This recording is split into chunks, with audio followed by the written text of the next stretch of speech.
Now, let's cover interview questions and answer under Chapter 13, Deployment and Future, for section Security and Guardrails, Prompt Injection Defense, LangChain Checkers. Full learning material is available on quicktechie.com. Question: यदि user ignore previous instructions लिखकर prompt injection की कोशिश करे तो LangChain में इससे कैसे बचें? आंसर: आजकल एंटरप्राइज एप्लीकेशंस में प्रॉम्प्ट इंजेक्शन एक बहुत बड़ा खतरा है, जिसमें हैकर्स LLM को फंसाकर सिस्टम के ओरिजिनल इंस्ट्रक्शंस को बदलने या सीक्रेट्स निकालने की कोशिश करते हैं। इसे रोकने का सबसे अच्छा और आसान तरीका डेलिमिटर रैपिंग का प्रयोग करना है। सही कोड के उदाहरण में देखिए, हमने सीधे यूजर के इनपुट को XML टैग्स के अंदर सुरक्षित कर दिया है। इसके साथ ही हम सिस्टम प्रॉम्प्ट में साफ तौर पर मॉडल को निर्देश देते हैं कि इन टैग्स के अंदर लिखा गया टेक्स्ट सिर्फ एक अनट्रस्टेड डेटा है और उसे किसी भी हालत में कमांड या इंस्ट्रक्शन की तरह एग्जीक्यूट नहीं करना है। इससे अगर यूजर कोई खतरनाक कमांड जैसे पिछले सभी इंस्ट्रक्शन भूल जाओ और नया काम करो लिखता भी है, तो मॉडल उसे सिर्फ एक नॉर्मल टेक्स्ट स्ट्रिंग समझकर प्रोसेस करता है और हमारा सिस्टम पूरी तरह सुरक्षित रहता है। ये approach agent self defence pattern का एक बहुत ही अहम हिस्सा है और प्रोडक्शन रेडी एप्लीकेशंस में इसका इस्तेमाल एकदम अनिवार्य है, ताकि कोई भी बाहरी यूजर अनजाने में या जानबूझकर हमारे सिस्टम के बिहेवियर को हाईजैक ना कर सके। क्वेश्चन: प्रोडक्शन में LLM तक डेटा पहुंचने से पहले मलिशियस प्रॉम्प्ट्स और सेंसिटिव डेटा को स्कैन और ब्लॉक कैसे करें? आंसर: एंटरप्राइज ग्रेड एप्लीकेशंस बनाते समय सिर्फ बेसिक प्रॉम्प्ट इंजीनियरिंग पर भरोसा करना बिल्कुल भी सुरक्षित नहीं होता है। LLM को सीधे अनट्रस्टेड यूजर इनपुट देने से पहले हमें इनपुट सैनिटाइजेशन और वैलिडेशन की एक बहुत ही मजबूत लेयर लगानी पड़ती है। सैंपल कोड में आप साफ देख सकते हैं कि हमने LLM गार्ड जैसी पावरफुल लाइब्रेरी का इस्तेमाल किया है, जिसमें हमने अनोनिमाइज और बैन सबस्ट्रिंग्स जैसे बेहतरीन स्कैनर्स लगाए हैं। ये हमारे आर्किटेक्चर में एक प्री मॉडल गार्ड रेल की तरह काम करता है। जब भी कोई नया प्रॉम्प्ट सिस्टम में आता है, तो ये स्कैनर सबसे पहले उसे बहुत बारीकी से चेक करता है कि कहीं उसमें कोई खतरनाक मलिशियस शब्द या किसी की प्राइवेट जानकारी तो नहीं है। अगर कोई भी रिस्क मिलता है, तो हम प्रॉम्प्ट को वहीं पर तुरंत रिजेक्ट कर देते हैं या फिर उसमें से सेंसिटिव डेटा को हटाकर ही उसे LangChain के मेन मॉडल तक भेजते हैं। इस तरह की प्रोएक्टिव डिफेंस मैकेनिज्म से प्रॉम्प्ट इंजेक्शन, डेटा लीक और सोशल इंजीनियरिंग अटैक्स दोनों का खतरा काफी हद तक कम हो जाता है और हमारा पूरा वर्कफ्लो एकदम सेफ रहता है।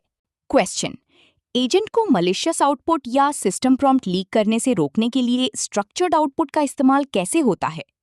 आंसर: प्रॉम्प्ट इंजेक्शन अटैक्स का एक बहुत बड़ा और खतरनाक मकसद अक्सर सिस्टम के अंदर की गुप्त जानकारी या इंटरनल प्रॉम्प्ट्स को बाहर निकालना होता है, जिसे साइबर सुरक्षा की भाषा में प्रॉम्प्ट लीकिंग कहते हैं। इस गंभीर समस्या से बचने के लिए आउटपुट वेरिफिकेशन और स्ट्रक्चर्ड आउटपुट का इस्तेमाल एक बहुत ही पावरफुल तरीका है। गलत अप्रोच में मॉडल कुछ भी फ्री टेक्स्ट रिटर्न कर सकता है, जिसमें वो हैकर की जाल में फंसकर हमारी सीक्रेट्स उगल सकता है।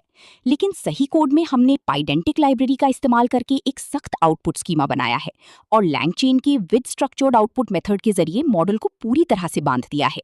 अब अगर कोई चालाक अटैकर मॉडल को सिस्टम प्रॉम्प्ट प्रिंट करने के लिए मजबूर भी करता है, तो हमारा पार्सर उसे तुरंत रिजेक्ट कर देगा, क्योंकि उसका आउटपुट हमारी पहले से तय किए गई JSON फॉर्मेट से बिल्कुल मैच नहीं करेगा।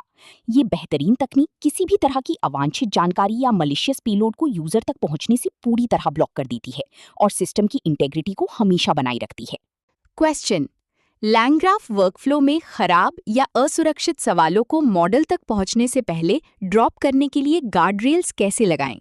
आंसर: जब हम मल्टी एजेंट सिस्टम्स बनाते हैं, तो LangGraph में हम गार्डरेल्स को राउटिंग लेवल या प्री मॉडल हुक के रूप में बहुत ही आसानी से और प्रभावी ढंग से इंप्लीमेंट कर सकते हैं।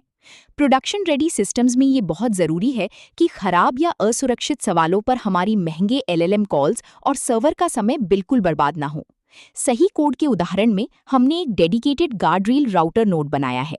ये नोड यूजर के सवाल का एक हल्का और बहुत ही फास्ट पॉलिसी चेक करता है। अगर सवाल पूरी तरह सुरक्षित है और हमारी डोमेन के नियमों से जुड़ा है, तो execution flow main LLM node की तरफ आगे बढ़ता है। लेकिन अगर सवाल में कोई भी प्रॉम्प्ट इंजेक्शन का पैटर्न या हमारी कंपनी की पॉलिसी का वायलेशन मिलता है, तो कंडीशनल एज तुरंत उस रिक्वेस्ट को एक रिफ्यूजल नोड पर भेज देता है और वर्कफ्लो बिना कोई नुकसान किए वहीं एंड हो जाता है। इस तरह की डिफेंस इन डेप्थ आर्किटेक्चर से हमारा पूरा का पूरा मल्टी एजेंट सिस्टम किसी भी तरह की बाहरी हमलों, प्रॉम्प्ट हैकिंग और फालतू की रिसोर्स खर्च से हमेशा सुरक्षित रहता है और परफॉर्मेंस भी अच्छी मिलती है। Now let's cover interview questions and answer under Chapter 13, Deployment and Future, for section MCP, Model Context Protocol, standardizing tool integration. Full learning material is available on quicktechie.com. Question: मेरे पास 5 अलग-अलग API हैं। हर LLM के लिए custom tool wrapper लिखने से बचने के लिए मैं MCP का उपयोग कैसे कर सकता हूं? आंसर: जब हम अलग अलग लार्ज लैंग्वेज मॉडल्स और कई बाहरी API का इस्तेमाल करते हैं तो हर टूल के लिए कस्टम रैपर लिखना बहुत ही मुश्किल और समय बर्बाद करने वाला काम हो जाता है। मान लीजिए अगर API में कोई बदलाव होता है तो आपको हर मॉडल का रैपर बदलना पड़ेगा। मॉडल कॉन्टेक्स्ट प्रोटोकॉल यानी MCP इस बहुत बड़ी समस्या को शानदार तरीके से हल करता है। ये AI सिस्टम्स के लिए एक यूनिवर्सल USB-C पोर्ट की तरह काम करता है। आप सिर्फ एक बार MCP सर्वर बनाते हैं और फिर कोई भी LLM क्लाइंट उससे आसानी से कनेक्ट होकर उन टूल्स का इस्तेमाल कर सकता है। सही कोड के उदाहरण में देखिए, हमने फास्ट MCP का उपयोग करके एक सर्वर बनाया है। हमने एक साधारण फेच डेटा फंक्शन लिखा है और उसे टूल डेकोरेटर के साथ MCP टूल में बदल दिया है। अब ये टूल JSON RPC प्रोटोकॉल के जरिए नेटवर्क पर किसी भी LangChain या दूसरे MCP क्लाइंट को तुरंत मिल सकता है। इससे हमें बार बार कस्टम इंटीग्रेशन का कोड नहीं लिखना पड़ता, हमारा पूरा आर्किटेक्चर बहुत साफ रहता है और भविष्य में नई टूल्स जोड़ना एकदम आसान हो जाता है।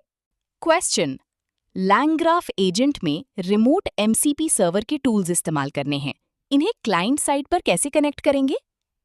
आंसर: LangChain और LangGraph आर्किटेक्चर में किसी रिमोट या लोकल MCP सर्वर से जुड़ना अब बहुत ज़्यादा आसान हो गया है। इसके लिए हम LangChain MCP अडेप्टर्स लाइब्रेरी का बेहतरीन उपयोग करते हैं, जो क्लाइंट और सर्वर के बीच के कनेक्शन को संभालती है। सैंपल कोड में ध्यान से देखिए। सबसे पहले हम स्टडियो सर्वर पैरामीटर्स सेट करते हैं, जो ये बताते हैं कि हमारा MCP सर्वर कौन सी कमांड और आर्ग्यूमेंट्स के साथ रन हो रहा है। इसके बाद हम एक एसिंक्रोनस फंक्शन बनाते हैं, जिसमें क्लाइंट सेशन इनिशियलाइज किया जाता है। यहाँ सबसे ज़रूरी हिस्सा लोड MCP टूल्स फंक्शन है। ये फंक्शन बैकग्राउंड में MCP सर्वर से बात करके वहाँ मौजूद सारी टूल्स की लिस्ट मांगता है और उन्हें नेटिव LangChain टूल्स के फॉर्मेट में बदल देता है। अब इन कन्वर्ट किए गए टूल्स को आप अपनी किसी भी रिएक्ट एजेंट या सुपरवाइजर नोड को सीधे पास कर सकते हैं। इसका सबसे बड़ा फायदा ये है कि आपका AI एजेंट बिना किसी अतिरिक्त कस्टम ग्लू कोड की सीधे बाहरी डेटाबेस या थर्ड पार्टी सर्विस से बात कर सकता है और डेटा ला सकता है। क्वेश्चन: वेदर और डेटाबेस के लिए अलग MCP सर्वर हैं, एक ही एजेंट में मल्टीपल MCP सर्वर्स को कैसे कॉन्फ़िगर करें? आंसर: एंटरप्राइज लेवल एप्लीकेशंस में अक्सर ऐसा होता है कि हमारे पास एक से ज्यादा MCP सर्वर होते हैं, जैसे एक सर्वर वेदर डेटा दे रहा है और दूसरा सर्वर इंटरनल कस्टमर डेटाबेस से जुड़ा है। ऐसे में हर सर्वर के लिए अलग क्लाइंट बनाना कोड को बहुत उलझा देता है। इस समस्या को सुलझाने के लिए हम multi server MCP client class का इस्तेमाल करते हैं। ये क्लास हमें एक ही डिक्शनरी ऑब्जेक्ट के अंदर कई सर्वर्स को एक साथ डिफाइन करने की सुविधा देती है। कोड के उदाहरण में देखिए, हमने 2 अलग अलग सर्वर कॉन्फ़िगर किए हैं। पहला वेदर सर्वर लोकल मशीन पर स्टूडियो ट्रांसपोर्ट का इस्तेमाल कर रहा है, दूसरा डेटाबेस सर्वर एक रिमोट HTTP URL के जरिए स्ट्रीमेबल HTTP कनेक्शन का उपयोग कर रहा है। जब हम गेट टूल्स मेथड कॉल करते हैं तो ये स्मार्ट क्लाइंट बैकग्राउंड में दोनों सर्वर से उनकी टूल्स की लिस्ट खींच लेता है और एक कंबाइंड लिस्ट वापस कर देता है। इससे आपका एजेंट एक ही जगह से कई अलग अलग डोमेन की टूल्स का उपयोग बहुत ही सहज और सेंट्रलाइज्ड तरीके से कर पाता है और कोड भी साफ रहता है। क्वेश्चन: MCP सर्वर डिप्लॉय कर दिया है पर एजेंट टूल सही से कॉल नहीं कर रहा, बिना कोड लिखे इसे कैसे डीबग कर सकते हैं? आंसर: जब आप कोई नया MCP सर्वर बनाते हैं और उसे डिप्लॉय करते हैं तो उसे टेस्ट करना या डीबग करना कई बार बहुत परेशानी भरा हो सकता है, खासकर तब जब आप क्लाइंट का लंबा और जटिल कोड नहीं लिखना चाहते। इसके लिए इंडस्ट्री में सबसे बेहतरीन तरीका MCP इंस्पेक्टर यूटिलिटी का उपयोग करना है। ये एंथ्रोपिक द्वारा दिया गया एक official web UI testing tool है। सही कोड वाले उदाहरण में देखिए, आप अपने टर्मिनल में बस npx कमांड के साथ अपने MCP सर्वर को रन करते हैं। ये प्रोसेस बैकग्राउंड में आपके सर्वर को स्टार्ट करता है और साथ ही एक लोकल वेब इंटरफेस खोल देता है। इस इंटरफेस के जरिए आप ग्राफिकल तरीके से साफ साफ देख सकते हैं कि आपका सर्वर कौन कौन सी टूल्स और रिसोर्सेज बाहर एक्सपोज कर रहा है। सबसे अच्छी बात यह है कि आप UI से ही टूल्स को कस्टम इनपुट देकर लाइव टेस्ट कर सकते हैं और उनका JSON आउटपुट तुरंत चेक कर सकते हैं। जब आपको पूरा यकीन हो जाए कि आपका टूल एकदम सही काम कर रहा है, तभी आप उसे अपने प्रोडक्शन LangGraph एजेंट में सुरक्षित रूप से इंटीग्रेट करते हैं, जिससे एरर रेट कम हो जाता है। Now let's cover interview questions and answer under Chapter 13, Deployment and Future, for section LangGraph Cloud, Deploying Graphs as Scalable APIs. Full learning material is available on quicktechie.com. Question: LangGraph agent को cloud पर deploy करते समय system को graph और dependencies की सटीक जानकारी कैसे मिलती है? आंसर: जब हम अपने लोकल LangGraph एजेंट को प्रोडक्शन में या LangGraph क्लाउड पर डिप्लॉय करते हैं तो सिस्टम को ये बताना बहुत ज़रूरी होता है कि ग्राफ का एंट्री पॉइंट कहाँ है और उसकी डिपेंडेंसीज क्या हैं। इसके लिए हम प्रोजेक्ट की रूट डायरेक्टरी में एक विशेष कॉन्फ़िगरेशन फाइल बनाते हैं जिसे langgraph.json कहा जाता है। सैंपल कोड में आप देख सकते हैं कि सही तरीके में हमने इस फाइल को कैसे सेट किया है। इसमें डिपेंडेंसीज की के अंदर हम अपने फोल्डर का पाथ देते हैं। इसके बाद ग्राफ्स ऑब्जेक्ट के अंदर हम अपने एजेंट का नाम और उसकी पाइथन फाइल का पाथ देते हैं जहां हमारा ग्राफ ऑब्जेक्ट कंपाइल हुआ है। इसके साथ ही हम env की के जरिए अपनी एनवायरनमेंट फाइल का पाथ भी सेट करते हैं ताकि एपीआई कीज और अन्य सेंसिटिव डेटा सुरक्षित रूप से सर्वर मेमोरी में लोड हो सकें। बिना इस जेसन फाइल के क्लाउड प्लेटफॉर्म आपके कोड को एक स्केलेबल एपीआई में नहीं बदल सकता। डिप्लॉयमेंट के बाद LangGraph प्लेटफॉर्म खुद बैकग्राउंड में टास्क क्यू, चेक पॉइंटर और सर्वर्स को हैंडल करता है ताकि एक साथ कई यूजर्स बिना किसी रुकावट के इसे इस्तेमाल कर सकें। क्वेश्चन: LangGraph क्लाउड पर डिप्लॉय होने के बाद हम अपने फ्रंट एंड से इस एपीआई को कैसे कॉल करेंगे और स्ट्रीम कैसे प्राप्त करेंगे? आंसर: जब हमारा एजेंट LangGraph क्लाउड पर एक एपीआई के रूप में डिप्लॉय हो जाता है तो उसे कॉल करने के लिए सीधे REST एपीआई रिक्वेस्ट लिखने के बजाय हम LangGraph SDK का इस्तेमाल करते हैं। ये तरीका बहुत ही आसान, सुरक्षित और स्केलेबल है। सही कोड के उदाहरण पर ध्यान दें। हमने LangGraph SDK से गेट क्लाइंट को इंपोर्ट किया है और अपने डिप्लॉयड सर्वर की URL से कनेक्ट किया है।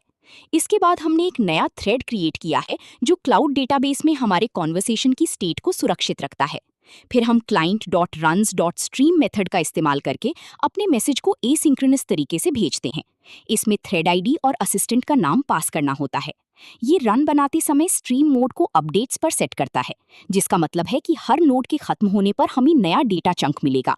ये अप्रोच हमें लाइव स्ट्रीमिंग इवेंट्स देती है ताकि जैसे जैसे मॉडल जवाब बनाए यूजर को स्क्रीन पर तुरंत आउटपुट दिखने लगे। एसडीके खुद ही बैकग्राउंड में वेब सॉकेट्स और नेटवर्क कनेक्शंस को हैंडल करता है, जिससे हमारा फ्रंट एंड कोड बहुत क्लीन रहता है। क्वेश्चन: अगर ग्राफ बैकग्राउंड में रन हो रहा हो और यूजर इंतजार किए बिना नया मैसेज भेज दे तो क्लाउड प्लेटफॉर्म इसे कैसे मैनेज करता है? आंसर: प्रोडक्शन एनवायरनमेंट में ये एक बहुत ही आम और जटिल समस्या है जिसे टेक्निकल भाषा में डबल टेक्स्टिंग कहा जाता है। जब एक ग्राफ क्लाउड सर्वर पर रन हो रहा होता है और टूल कॉल की वजह से उसमें कुछ समय लगता है तो यूजर अक्सर इंतजार किए बिना एक और मैसेज भेज देता है।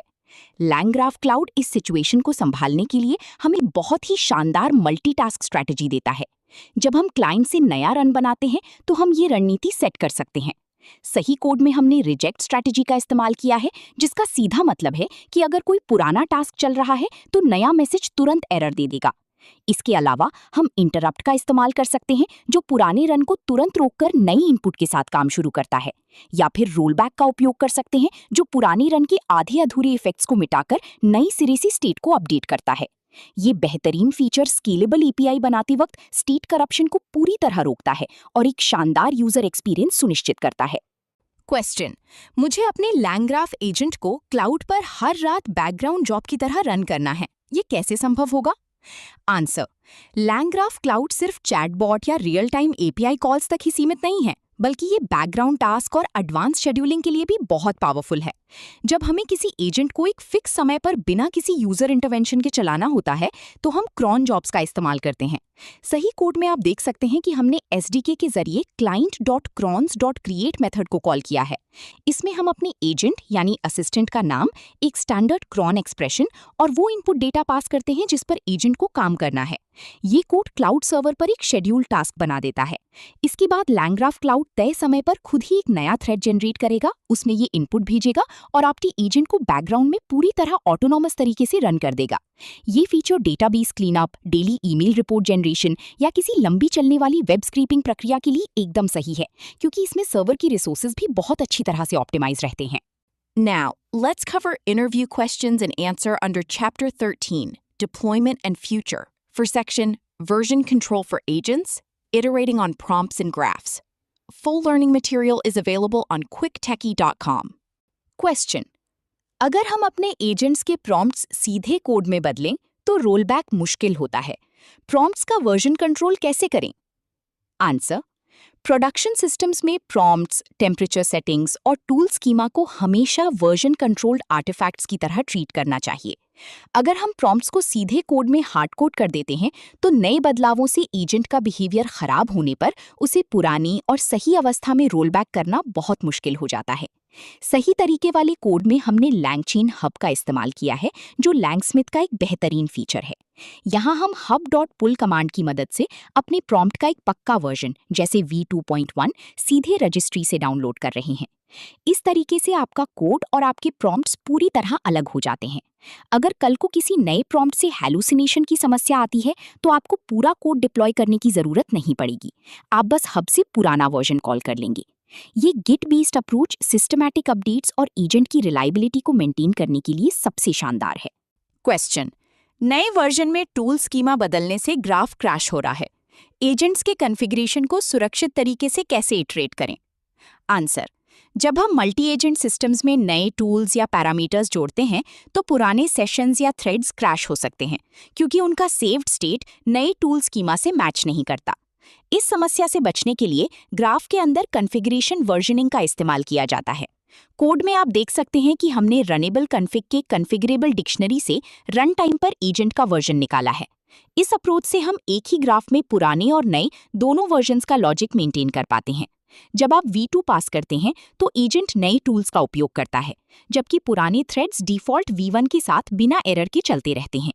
एजेंट ऑप्स का ये एक बहुत ही अहम हिस्सा है, क्योंकि ये सुनिश्चित करता है कि आपके आर्किटेक्चर में बिना किसी डाउन टाइम या डेटा लॉस के इटरेटिव बदलाव किए जा सकें और सिस्टम पूरी तरह बैकवर्ड कंपैटिबल रहे।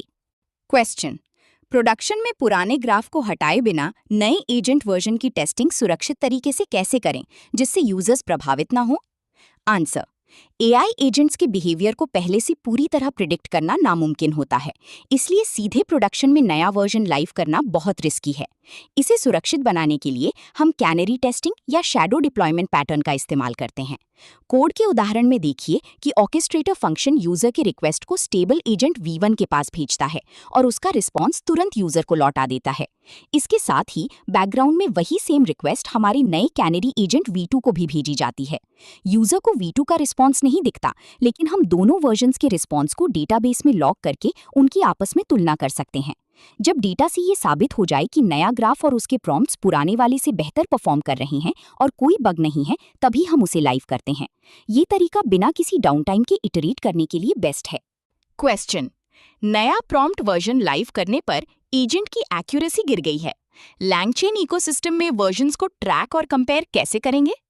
आंसर: जब भी हम अपने प्रॉम्प्ट्स या ग्राफ के आर्किटेक्चर में कोई नया इटरेशन करते हैं तो उसकी परफॉर्मेंस को ट्रैक करने के लिए ऑब्जर्वेबिलिटी टूल का होना बहुत ही ज्यादा आवश्यक है। लैंगचेन इकोसिस्टम में हम इसके लिए लैंगस्मिथ का उपयोग करते हैं। सही तरीके वाले कोड में हमने रनेबल कॉन्फ़िग के अंदर कस्टम टैग्स और मेटा डेटा डिफाइन किया है, जिसमें हमने अपने प्रॉम्प्ट का वर्जन और एक्सपेरिमेंट आईडी पास कर दिया है। जब ग्राफ इन्वोक होता है तो ये सारा मेटा डेटा बैकग्राउंड में लैंगस्मिथ के डैशबोर्ड पर चला जाता है। अगर नए वर्जन की एक्यूरेसी गिर जाती है तो आप लैंगस्मिथ में V1 और V2.1 के टैग्स को फिल्टर करके उनके रिस्पॉन्स, लेटेंसी और टोकन यूसेज की साइड बाय साइड तुलना कर सकते हैं। इससे आपको तुरंत पता चल जाएगा कि नया प्रॉम्प्ट किस जगह पर हैल्यूसिनेट कर रहा है और आप डेटा के आधार पर तुरंत अपने पुराने वर्जन पर सुरक्षित रूप से वापस लौट सकते हैं। Now let's cover interview questions and answer under Chapter 13, Deployment and Future, for section The Future of Agents, Emerging Trends in Agentic AI Architecture. Full learning material is available on quicktechie.com.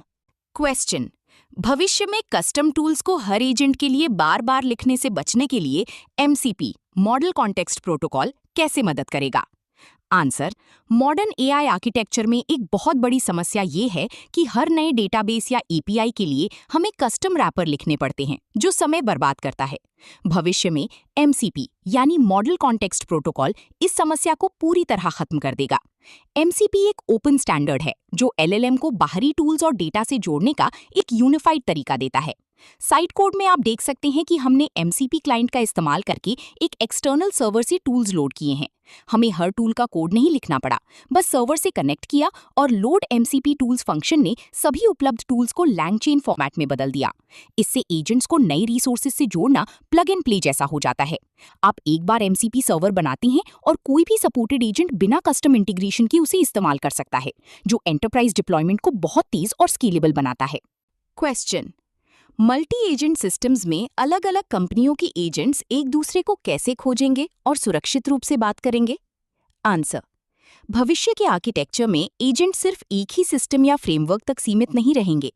A2A यानी agent to agent protocol इस दिशा में एक बड़ी छलांग है, जो अलग अलग इकोसिस्टम्स के एजेंट्स को आपस में बात करने में मदद करता है। इसमें सबसे अहम भूमिका एजेंट कार्ड्स की होती है। ये एक मशीन रीडेबल जेसन फाइल होती है जिसमें एजेंट की पहचान, उसकी क्षमताएं और सुरक्षा के तरीके लिखे होते हैं। सही कोड में आप देख सकते हैं कि हमने एक एजेंट कार्ड डिफाइन किया है जो बताता है कि ये एजेंट टेक्स्ट को समराइज कर सकता है। जब हमारे मेन एजेंट को ये काम करवाना होता है तो वो एक स्टैंडर्ड जेसन RPC रिक्वेस्ट बनाकर उस एंड पॉइंट पर भेजता है। इस तरह हार्ड कोडेड लॉजिक की जरूरत नहीं पड़ती और एजेंट्स डायनामिक रूप से एक दूसरे की क्षमताओं को खोजकर काम डेलीगेट कर सकती हैं। ये अप्रोच पूरी तरह से स्केलेबल है और अलग अलग प्रोग्रामिंग लैंग्वेज में बने एजेंट्स को सुरक्षित रूप से जोड़ती है। क्वेश्चन: क्या भविष्य में एजेंट्स खुद नए एजेंट्स को डिजाइन और ऑप्टिमाइज कर सकेंगे? इसे ADAS में कैसे लागू किया जाता है? आंसर: बिल्कुल, और इसे ADAS यानी automated design of agentic systems कहा जाता है। ये एजेंट आर्किटेक्चर में एक बहुत बड़ा बदलाव है, जहां हम मैन्युअल रूप से हर एजेंट का प्रॉम्प्ट और कोड नहीं लिखते, बल्कि एक मेटा एजेंट को ये काम सौंपते हैं।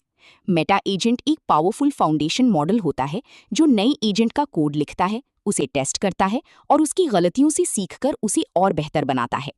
कोड में आप एक बेसिक ADAS लूप देख सकते हैं। यहाँ मेटा एजेंट पुराने आर्काइव को पढ़कर एक नया और बेहतर एजेंट कोड जेनरेट कर रहा है। उसके बाद हम उस नए एजेंट को एक टास्क पर टेस्ट करते हैं और उसे एक फिटनेस स्कोर देते हैं। जो एजेंट सबसे अच्छा परफॉर्म करता है उसे रख लिया जाता है। ये एवोल्यूशनरी तरीका एजेंट्स को लगातार बदलती हुई परिस्थितियों और नई टास्क के हिसाब से खुद को ढालने और बिना इंसानी मदद के अपने आप को इम्प्रूव करने की ताकत देता है। क्वेश्चन: प्रोडक्शन में एजेंट समय के साथ अपनी गलतियों से कैसे सीखते हैं? प्लानर और स्कोरर आर्किटेक्चर को समझाइए। आंसर: जब एजेंट्स प्रोडक्शन में काम करते हैं तो सबसे बड़ा खतरा ये होता है कि वे अपनी ही गलतियों को सही मान बैठते हैं, जिसे मोड कोलैप्स कहा जाता है।